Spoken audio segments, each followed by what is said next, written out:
भी एग्जाम हो, सीडीएस हो, एनडीए हो, एसएससी हो, स्टेनो, मतलब कोई भी एग्जाम हो, सबका फेवरेट रूल तो सब्जेक्ट वर्ब रहता ही है। मतलब सब्जेक्ट वर्ब टॉपिक सारे एग्जाम्स का बहुत फेवरेट है। अगर मुझे प्रीवियस ईयर क्वेश्चन ढूंढना होता है ना, तो सबसे ज्यादा क्वेश्चंस मुझे आसानी से मिलते हैं सब्जेक्ट वर्ब एग्रीमेंट के।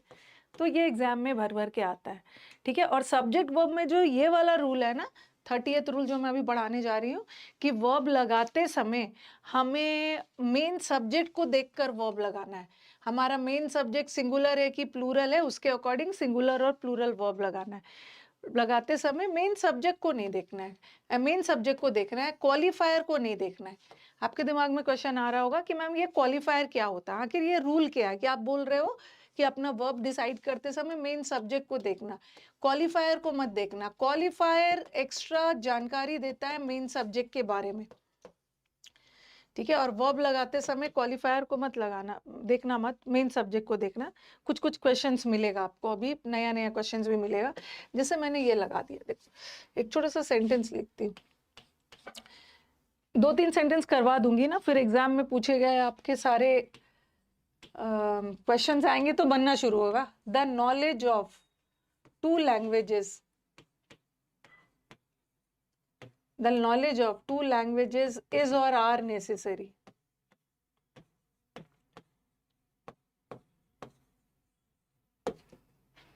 तो आपको लगेगा कि अरे यहाँ तो बात हो रही है 2 लैंग्वेज की, 2 लैंग्वेज की बात हो रही है, तो आप आर लगा दोगे, बट आंसर इज होगा, क्योंकि इस वाक्य का मेन सब्जेक्ट नॉलेजेस नहीं, सॉरी 2 लैंग्वेजेस नहीं है, इस वाक्य का मेन सब्जेक्ट नॉलेज है, ठीक है। ये वाक्य का मेन सब्जेक्ट है। 1-2 सेंटेंस करवा के फिर एग्जाम वाला क्वेश्चंस करवा दो।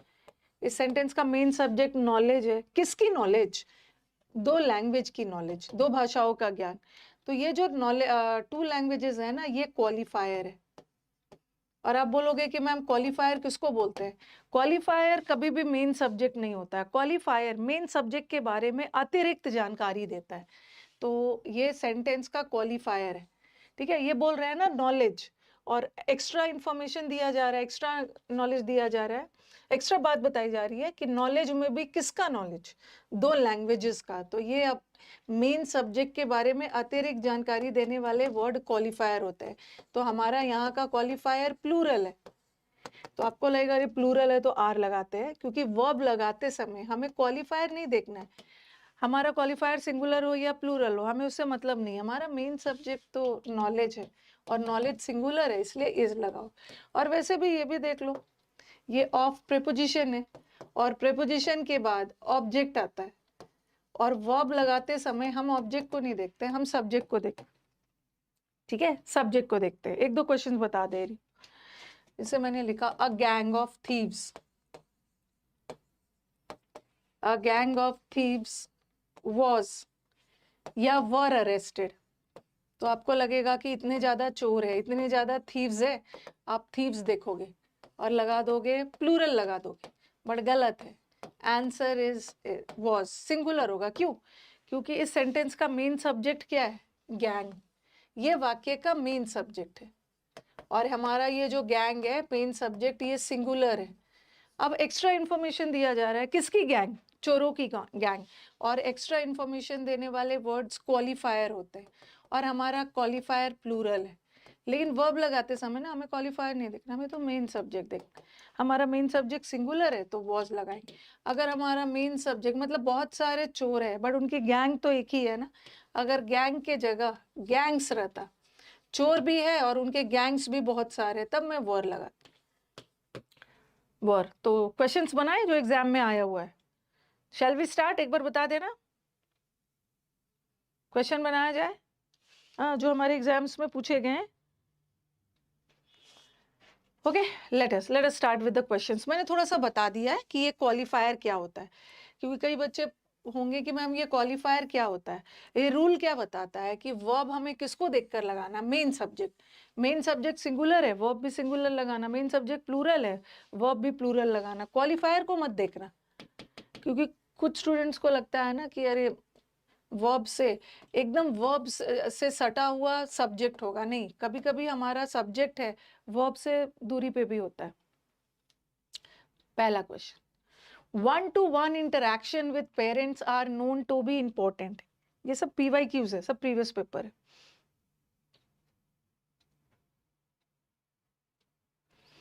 पेरेंट्स से एक एक करके इंटरेक्शन बहुत इंपॉर्टेंट होता है। अब स्टूडेंट्स को लगता है ना कि सब जहां भी वर्ब रहेगा ना, वर्ब रहेगा उससे तुरंत सटे हुए सब्जेक्ट रहेगा, तो वो क्या सोचेंगे ना, पेरेंट्स, पेरेंट्स में तो मदर भी आते हैं, पेरेंट्स में फादर भी आते हैं, दोनों है, तो उनको लगेगा कि पेरेंट्स तो प्लूरल है, ओके हमारा, और लगेगा कि अरे ये तो वर्ब है और ये हमारे सेंटेंस का सब्जेक्ट है, ठीक है, इसी के लिए लगा हुआ है। तो ऐसा जरूरी नहीं है कि सब्जेक्ट और वर्ब हमेशा साथ साथ रहे, कभी कभी सब्जेक्ट से वर्ब दूर भी हो सकता है।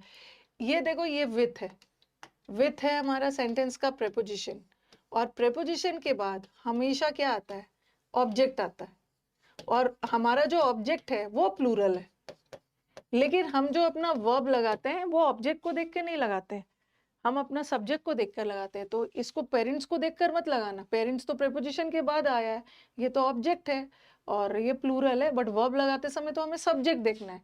1-to-1 इंटरेक्शन हमारे सेंटेंस का मेन सब्जेक्ट, ये सेंटेंस का मेन सब्जेक्ट है 1-to-1 इंटरेक्शन। और 1-to-1 इंटरेक्शन किससे, पेरेंट से। तो ये 1-to-1 इंटरेक्शन के बारे में अतिरिक्त जानकारी दी जा रही है, तो ये क्वालिफायर है, और हमारा क्वालिफायर प्लूरल है, बट वर्ब लगाते समय क्वालिफायर को नहीं देखना, मेन सब्जेक्ट सिंगुलर है उसको देखना है, तो यहाँ पे आर नहीं होगा इज।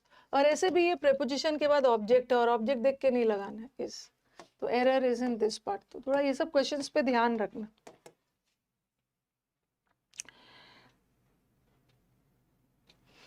आई कांट बिलीव कि आपके क्लासेस से मेरा एरर्स बनना शुरू हो गया है। पहले तो मुझे बताओ कि आपको ये बिलीव क्यों नहीं हो रहा है, इसका मतलब है कि आप मेरे पे भी शक कर रहे हो। I can't believe, you have to believe, because ये जो आपके एरर्स बन रहे हैं ना, ये मेरी वजह से नहीं बन रहे हैं। बस इतना आपने किया ना कि मेरे क्लासेस में टिके रहे, और बहुत इंटरेस्ट में जो भी क्लासेस जा रहा है आप देख रहे हो, ओके जो भी क्लासेस जा रहा है आप उसको, मतलब कंसिस्टेंसी में, मतलब आपको इंटरेस्ट आ गई इंग्लिश में, जिस दिन इंग्लिश में इंटरेस्ट आ गई तो आप आराम से बन जाएगा। क्या करते हैं ना, शुरू में आते हैं फिर गायब हो जाते हैं, उसीलिए नहीं बनता है, बनना शुरू हो जाएगा। In humans, consumption of alcohol stimulate brain cells to release mood-altering dopamine. कुछ को लगता है कि अल्कोहल पीने से मूड ठीक हो जाएगा, dopamine happy hormone.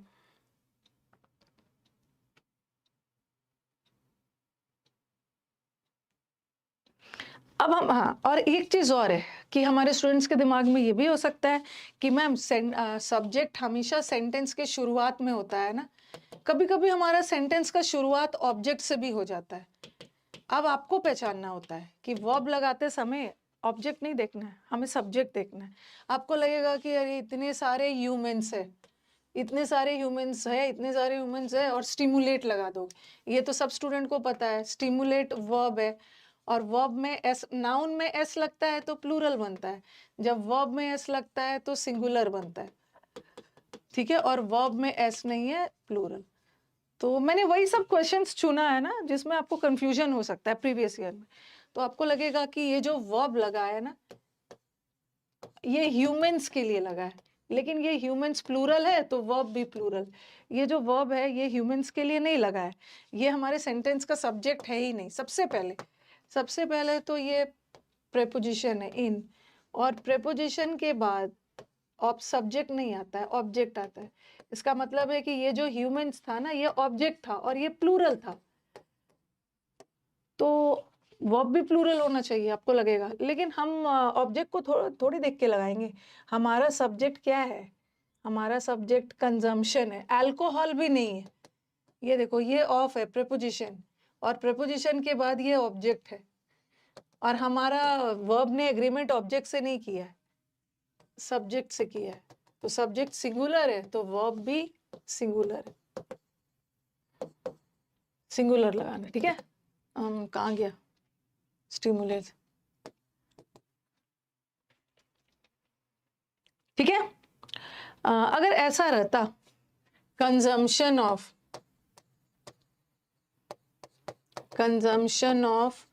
Certain drinks, cause या कॉजेज, हार्म। चलो बताओ, वर्ब में एस लगा है मतलब ये सिंगुलर है, और नहीं लगा है ये प्लूरल। हाँ तो चलो बताइए कहाँ पे एरर है। आपको लगेगा अरे इतने सारे ड्रिंक्स है, इतने सारे ड्रिंक्स है तो प्लूरल होना चाहिए ना। इस सेंटेंस का मेन सब्जेक्ट ड्रिंक ही नहीं है, ड्रिंक्स हार्म नहीं कॉज करता है ड्रिंक्स पीने से। तो इस सेंटेंस का जो ऑफ है ना, प्रेपोजिशन है, प्रेपोजिशन के बाद ये इसका ऑब्जेक्ट है, और ऑब्जेक्ट प्लूरल है। बट हमें ऑब्जेक्ट से थोड़ी मतलब है, हमारा सब्जेक्ट तो कंजम्पशन है, और कंजम्पशन सिंगुलर है तो वर्ब भी singular. Lack of required vitamins and minerals lead to several complications in the human body.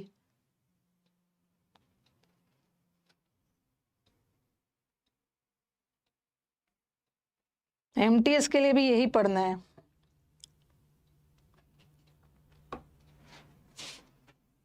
मतलब क्यों लीड, यहाँ पे लीड का डी देख के इसको पास्ट टेंस मत समझ लेना, ये लीड प्रेजेंट होता है, ठीक है, और इसका पास्ट टेंस लेड बनता है।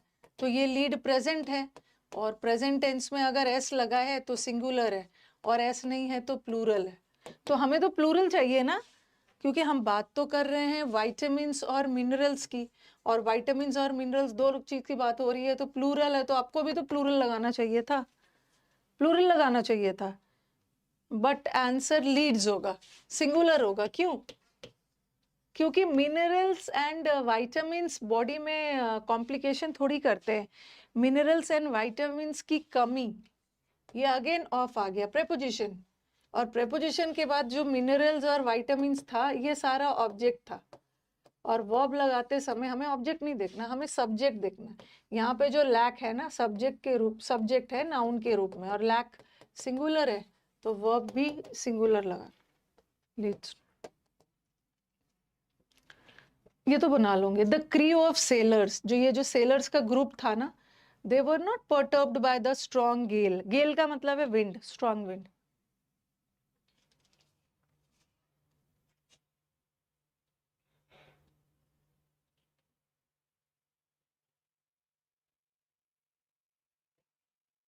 सारे एग्जाम्स के लिए, एनडीए के लिए है, सीडीएस के लिए, सबके लिए। आपको लगेगा वॉर है, इतने ज्यादा सेलर्स है। बात सेलर्स की नहीं हो रही है, सेलर्स के ग्रुप की हो रही है। इस सेंटेंस में अगेन ऑफ आ गया, और ये प्रेपोजिशन है। प्रेपोजिशन के बाद ये इसका ऑब्जेक्ट है। ऑब्जेक्ट बोलो या क्वालिफायर बोलो, मेन सब्जेक्ट के बारे में। क्रू, ग्रुप, किसकी ग्रुप? सेलर्स की। बट बात तो ग्रुप की हो रही है ना, क्रू, तो सिंगुलर होगा, वॉज होगा। ऐसा वाला एरर्स आपको मिलेगा बहुत ज्यादा। पर्टर्ब्ड का मतलब होता है डिस्टर्ब, जैसे डिस्टर्ब में टर्ब वर्ब का मतलब ही होता है disturb, perturbed. The contrast between Britain and other countries of Europe are striking.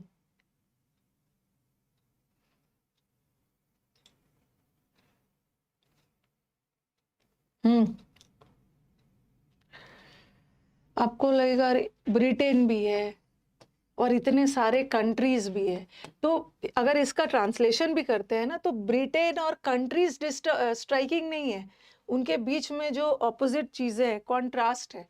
ये देखो बिटवीन आ गया, बिटवीन है, ये प्रेपोजिशन है, और प्रेपोजिशन के बाद ये सब ऑब्जेक्ट है। मेन सब्जेक्ट तो कॉन्ट्रास्ट है, सिंगुलर है, वर्ब भी सिंगुलर। ये वाले रूल पे ये क्वेश्चंस मुझे प्रीवियस पेपर में 2-3 बार दिखा है, डायरेक्टली यही क्वेश्चन। द स्ट्रेन, स्ट्रेन का मतलब होता है टेंशन, तनाव। जो हमारे लाइफ में इतनी ज्यादा परेशानियां और चिंता होती है ना, उसे उसके थ्रू जो तनाव होता है उसको झेलना मुश्किल हो जाता है। ये क्वेश्चन बहुत बार आया। आपको लगेगा इतने सारे डिफिकल्टीज है, इतने सारे एंजाइटी, चिंता है, तो वॉज लगना चाहिए, वॉर लगना चाहिए ना, बट आंसर वॉज होगा। क्यों ऐसा? क्योंकि अगेन ये बाय है, बाय के बाद बाय प्रेपोजिशन है, और प्रेपोजिशन के बाद जो भी वर्ड आया ना वो सारा ऑब्जेक्ट है। ये ऑब्जेक्ट है, और हमारा ऑब्जेक्ट प्लूरल है, बट बात तो हमारा सब्जेक्ट का है।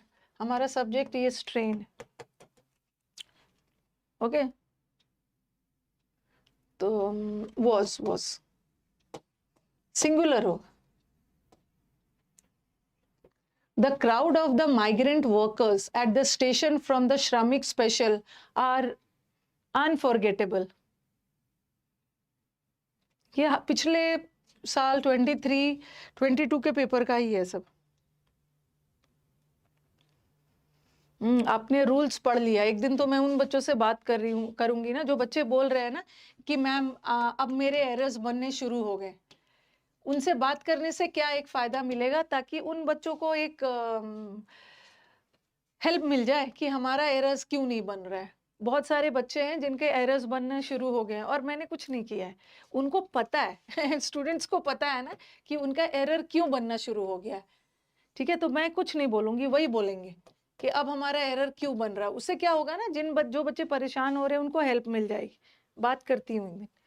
The crowd of the migrant workers, इतने सारे माइग्रेंट वर्कर्स है स्टेशन पे श्रमिक स्पेशल के लिए, ये तो अनफॉरगेटेबल है। देखो ऑफ प्रेपोजिशन है, प्रेपोजिशन के बाद ये आ गया ऑब्जेक्ट, ये एट प्रेपोजिशन है, ये ऑब्जेक्ट, ये प्रेपोजिशन है, उसके बाद श्रमिक स्पेशल, सब ऑब्जेक्ट है। हमारा सब्जेक्ट तो ये है क्राउड। वर्कर्स तो बहुत सारे हैं, बहुत सारे वर्कर्स की एक भीड़ की बात हो रही है। Is unforgettable. एरर्स आपके क्यों बनने शुरू हो गए ना, ये आप ही जानते हो। आपको पता भी है एरर क्यों बन रहा है, कुछ तो आपने किया होगा ना अपनी तरफ से। Atmospheric rivers are long, narrow bands of moisture in the atmosphere that extends from the tropics to higher altitudes.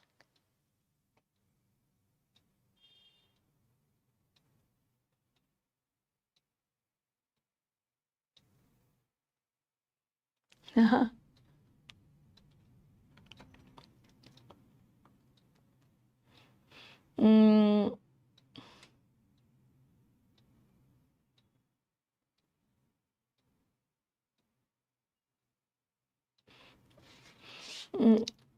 देखो देखो बच्चे हमारे, अच्छा ठीक है ठीक है। रिलेटिव प्रोनाउन वाला एक रूल किया आपने। सबसे पहले देखो, यहाँ पे एक वर्ब है, ये वर्ब है। कभी कभी सेंटेंसेस जब लेंदी होता है ना तो उसमें दो सब्जेक्ट दो वर्ब आता है, और यहाँ पे भी एक वर्ब है। ठीक है, यहाँ पे एक वर्ब है। सेंटेंस देखना जरा, ये जो वर्ब है ये सिंगुलर है, वर्ब में एस लगा है तो सिंगुलर है, और ये जो वर्ब है प्लूरल है। तो ये जो आर लगा है किसके लिए लगा है? रिवर्स के लिए। एटमोस्फेरिक के लिए नहीं लगा, एटमोस्फेरिक एडजेक्टिव है। बात हो रही है रिवर्स की, रिवर्स नाउन है, और नाउन की विशेषता बताने के लिए हमें क्या चाहिए? नाउन की विशेषता बताने के लिए हमें एडजेक्टिव चाहिए। और हमने अपना ये जो आर लगाया है ना, एटमोस्फेरिक को देख के नहीं लगाया, एडजेक्टिव को देख के हम वर्ब नहीं लगाते, सब्जेक्ट को देखते हैं, नाउन को। तो ये इसके लिए लगा है। अब मुझे बताओ कि ये दैट किसके लिए लगा है?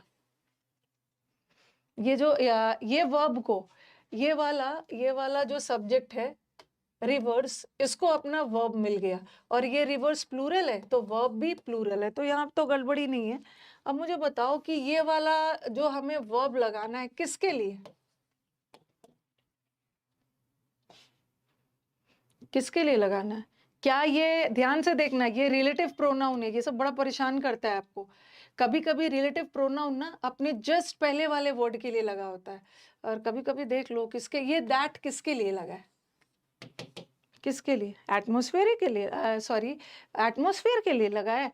एटमॉस्फेयर एक्सटेंड है ट्रॉपिक से लेकर हायर ऑल्टीट्यूड तक।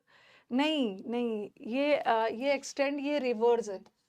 ये रिवर्स, जो एटमॉस्फेरिक रिवर्स होते हैं ना, they are long narrow bands of moisture in the atmosphere, जो कि एक्सटेंड होते हैं ट्रॉपिक से। तो ये रिवर्स की बात हो रही है, और रिवर्स प्लूरल है, तो वर्ब भी कहाँ चला गया? प्लूरल होगा, एक्सटेंड होगा, एक्सटेंड होगा। और ये वाला जो है ना, ये सब्जेक्ट कॉम्प्लीमेंट है। जो एटमॉस्फेरिक रिवर्स होते हैं ना, ये बैंड्स ऑफ मॉइस्चर है। ओके, ये सब्जेक्ट कॉम्प्लीमेंट है, एटमॉस्फेरिक रिवर्स के बारे में बताया जा रहा है। और वर्ब लगाते समय सब्जेक्ट कॉम्प्लीमेंट मत देखना, मेन सब्जेक्ट देखना। एक्सटेंड होगा। कहाँ चला गया इसमें? द जज, थोड़ा फोन बदल गया। द जज decided that the defendant was guilty of all charges and a punishment of 5 years in prison were appropriate.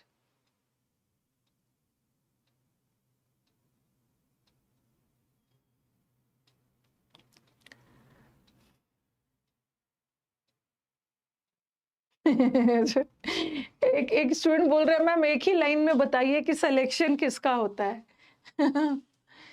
क्या बताओगे स्टूडेंट, आप लोग तो मेरे से ज्यादा एक्सपीरियंस हो। एक स्टूडेंट का है, बस एक लाइन में बताइए कि सिलेक्शन किसका होता है। द जज ने डिसाइड किया, ठीक है। डिफेंडेंट एक ही के लिए है, सिंगुलर सही है। अब देखो, a punishment of 5 years, a punishment of 5 years was या वर अप्रोप्रिएट। अब देखो अप्रोप्रिएट क्या है, उपयुक्त क्या है, उपयुक्त 5 साल उपयुक्त नहीं है, 5 साल का punishment.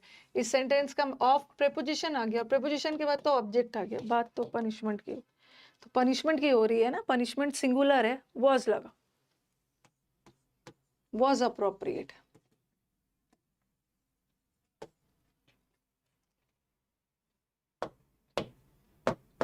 The box containing the apples from the valley of Kashmir were thrown away by Gautam.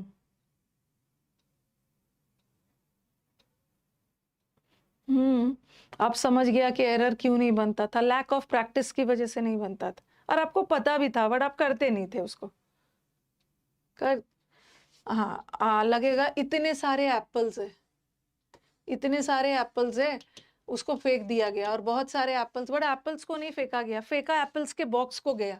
Apples तो बहुत सारे हैं लेकिन मेन सब्जेक्ट तो बॉक्स है। इस सेंटेंस में प्रेपोजिशन कोई नहीं है, इस सेंटेंस का मेन सब्जेक्ट बॉक्स है। किसकी बॉक्स, एप्पल्स की, तो एप्पल्स क्वालिफायर हो गया, और हमारा क्वालिफायर प्लूरल है, बट हमारा क्वालिफायर सिंगुलर हो या प्लूरल हो हमें मतलब नहीं है, हमें तो मतलब है अपना मेन सब्जेक्ट। मेन सब्जेक्ट अगर बॉक्सेस होता तब हम वर लगाते, बट एक बॉक्स है तो वॉज लगाए। ये बहुत इंपॉर्टेंट रूल है क्वालिफायर वाला। Producing different components were as simple as launching new computer programs.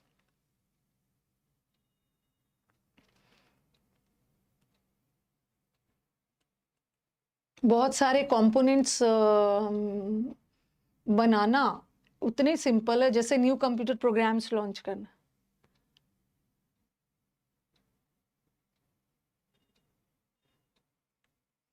आपको लगेगा कि इतने सारे कंपोनेंट्स है, तरह तरह के पार्ट्स और कंपोनेंट, इतने सारे कंपोनेंट्स है तो वर होना चाहिए ना, बट इस सेंटेंस का मेन सब्जेक्ट कौन सा है बताना, सेंटेंस का मेन सब्जेक्ट कौन है? इस सेंटेंस का मेन सब्जेक्ट ये होगा प्रोड्यूसिंग। अब आप बोलोगे कि मैम वर्ब को मेन सब्जेक्ट कैसे बना सकते हो, ये वाक्य में प्रोड्यूसिंग मेन वर्ब है ही नहीं, क्योंकि आईएनजी को वर्ब होने के लिए उसके पहले कुछ इज, एम, आर, वाज, वर चाहिए। यहाँ पे ये मेन सब्जेक्ट है जीरेंड के रूप, ठीक है। जीरेंड, जीरेंड भी तो नाउन ही होता है। प्रोड्यूसिंग क्या, इस सेंटेंस का मेन सब्जेक्ट प्रोड्यूसिंग है। प्रोड्यूसिंग क्या, डिफरेंट कॉम्पोनेंट्स, और ये क्वालिफायर है। प्रोड्यूसिंग मेन सब्जेक्ट के बारे में अतिरिक्त जानकारी दी जा रही है, तो प्लूरल है बट हमें तो सिंगुलर चाहिए, और जीरेंड सिंगुलर वॉज। वैसे तो बहुत सारे सेंटेंसेस मुझे मिल रहे थे बट मैंने थोड़ा सा कंफ्यूज करने वाला लिया। Rapid climate warming in the tundra regions have been linked to increasing shrub dominance.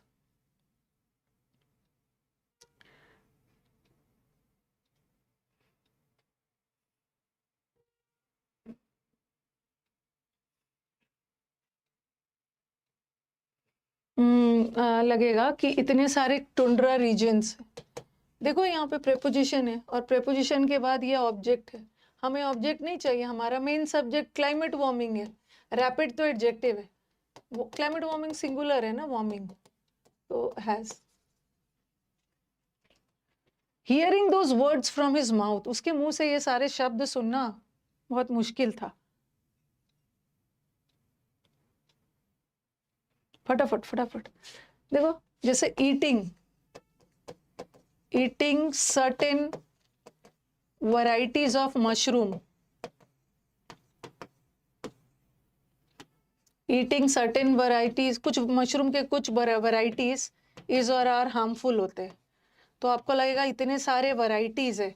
इस सेंटेंस का मेन सब्जेक्ट वैरायटीज है ही नहीं, इस सेंटेंस का मेन सब्जेक्ट है ईटिंग, ये हमारे सेंटेंस का मेन सब्जेक्ट है। ईटिंग व्हाट, क्या खाने की बात हो रही है? Certain varieties of mushroom, so this is the qualifier, irrespective of the fact कि whether our qualifier is singular और प्लूरल, हमें देखना ही नहीं, मेन सब्जेक्ट ईटिंग है जीरंड के रूप में, तो इस उसी तरह ये सारे शब्द सुनना उसके मुंह से, तो ये दोज वर्ड्स है ना, ये सेंटेंस का मेन सब्जेक्ट नहीं है, ये तो क्वालिफायर है, मेन सब्जेक्ट हियरिंग है, वो was.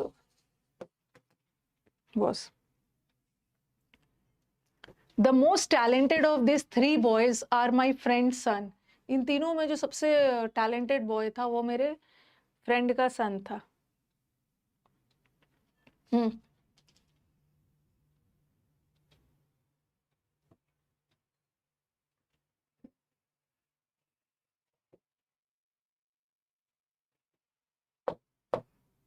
अब मेरे को बताओ ये क्या है?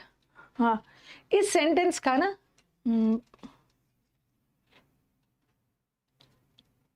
ये जो हमें वर्ब लगाना है ना यहाँ पे जो मुझे इज और आर लगाना है, किसको देख के लगाना है? अपने सब्जेक्ट को देख के लगाना है.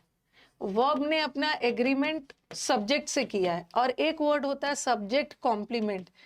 सब्जेक्ट के बारे में अतिरिक्त जानकारी देने वाले वर्ड सब्जेक्ट कॉम्प्लीमेंट होते हैं, और वर्ब ने सब्जेक्ट कॉम्प्लीमेंट से एग्रीमेंट नहीं किया है, सब्जेक्ट से किया है. तो कुछ बच्चों को लगेगा कि मैम हाँ, द मोस्ट टैलेंटेड, जो टैलेंटेड इसमें से सबसे तीनों में से टैलेंटेड किसी एक ही की बात हो रही है ना, तो इज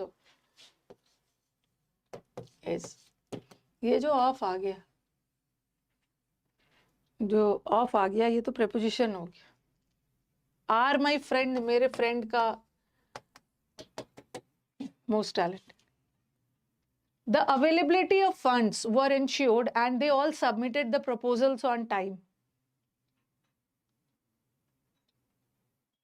60 रूल्स के साथ साथ प्रैक्टिस करना होगा ना, ये तो मैं बार बार बोलती हूँ. जितने भी रूल्स पढ़ लो, 1000 रूल्स भी पढ़ लो, बट बिना प्रैक्टिस का नहीं होगा. जो बच्चे बोल रहे हैं ना कि मैम मेरा एरर्स बन रहा है, इसका मतलब वो प्रैक्टिस कर रहा है. कोई बुक वुक खरीदने की जरूरत नहीं है. एरर इतना ज्यादा पढ़ाया है मैंने, आप वहीं से प्रैक्टिस कर लो बुक समझ के. लगेगा इतने सारे फंड्स है तो प्लूरल होना चाहिए ना, बट वाज होगा. क्यों?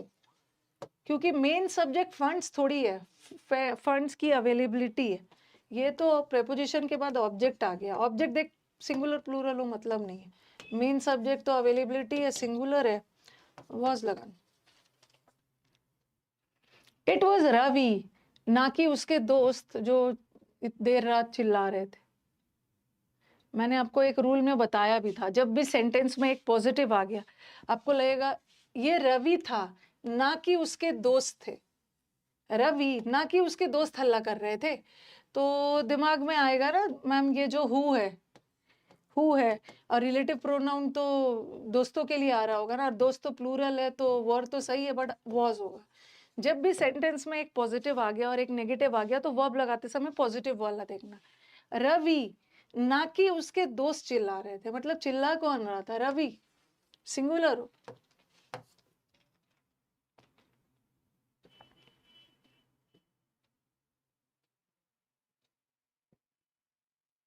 The team of scientists were conducting experiments to test their hypothesis.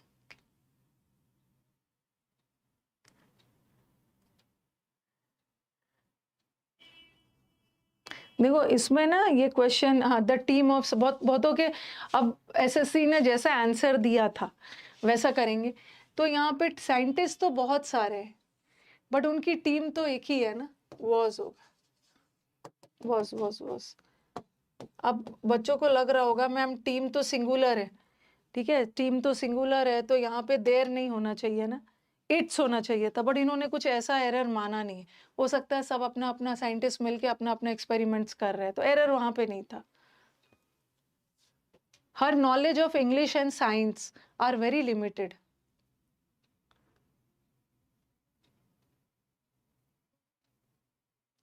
यहाँ पे इंग्लिश की भी बात हो रही है, साइंस की भी बात हो रही है, तो लगेगा दो सब्जेक्ट की बात हो रही है तो प्लूरल सही है, बट इज होगा. बात यहाँ पर इंग्लिश और साइंस की नहीं हो रही है, इंग्लिश और साइंस के नॉलेज की हो रही, और नॉलेज सिंगुलर है तो वर्ब भी सिंगुलर लगा. The most important of all goals, मेरे सारे गोल्स में जो सबसे इंपॉर्टेंट वाला गोल है इंग्लिश सीखना।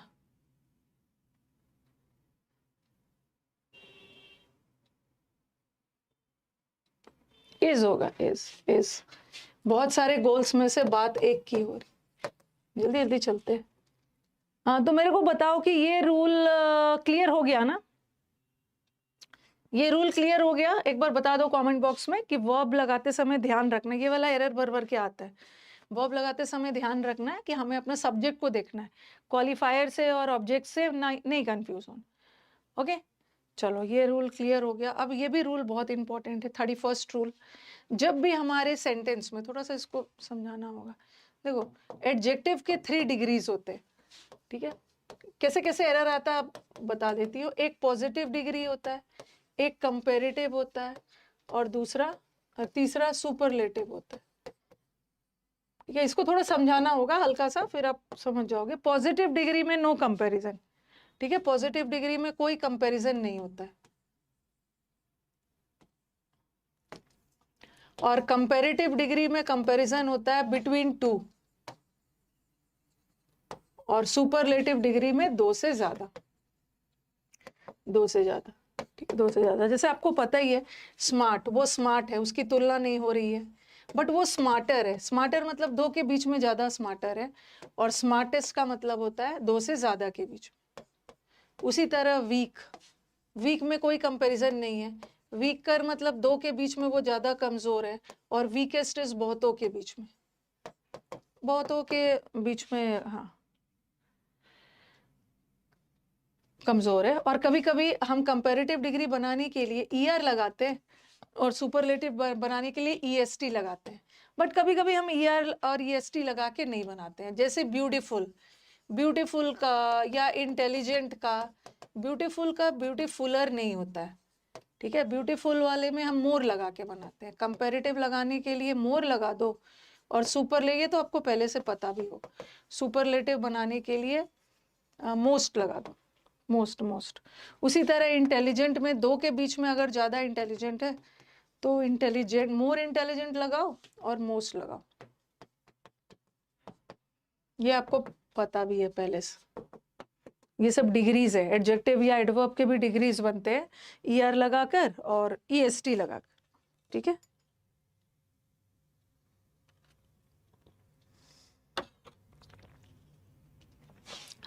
हाँ, रूल क्या बताता है कि सो के बाद, वेरी के बाद, TOO के बाद, इनफ के बाद, ठीक है?